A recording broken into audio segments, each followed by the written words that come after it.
আসসালামু আলাইকুম দর্শক, আজকে আমরা চলে আসলাম একটি তরমুজ খেতে, যা খুবই স্বল্প পরিসরে লাগানো, পারিবারিক চাহিদা মেটানোর জন্য।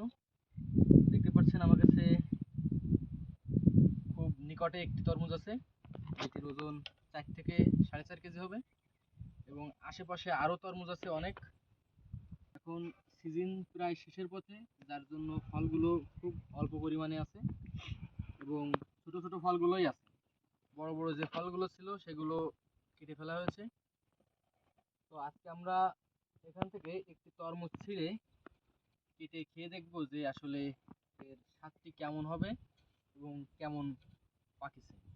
তো সবার সাথেই তো আমরা তরমুজের খুবই সন্নিকটে চলে এসেছি, যা আপনারা দেখতে পাচ্ছেন।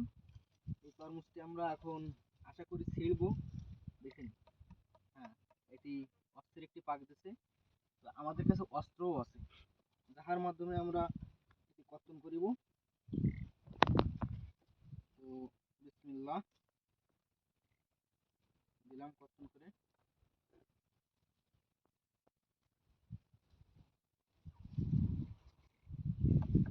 দেখে মনে হচ্ছে খুব সুন্দরী পাক দিছে বা দিবে, এখনো তো কেটে পারিনি আমরা।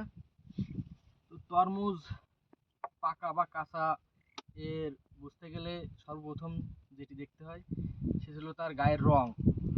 গায়ের এই যে ড্রকরা যে রংটা দেখতে পাচ্ছেন, এটি যদি খুবই উজ্জ্বল হয় তাহলে বুঝতে হবে এটি পেকে গেছে। আর টোক্কা দিলে ড্যাবড্যাব শব্দ হবে। তো আপনারা শুনতে পাচ্ছেন এটি ড্যাবড্যাব শব্দ হচ্ছে। তো যখন কাটবো তখন আরও দেখতে পারবেন যে ফলটি কেমন পেকেছে।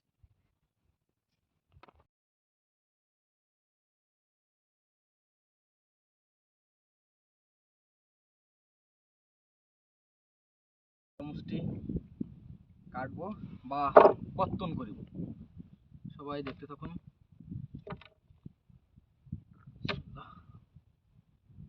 তো ছুরি ঢোকানোর সাথে যে ফাটাটি দিল, তাতে করে বুঝলাম ফলটি আসলে চমৎকার একটি পাক দিছে।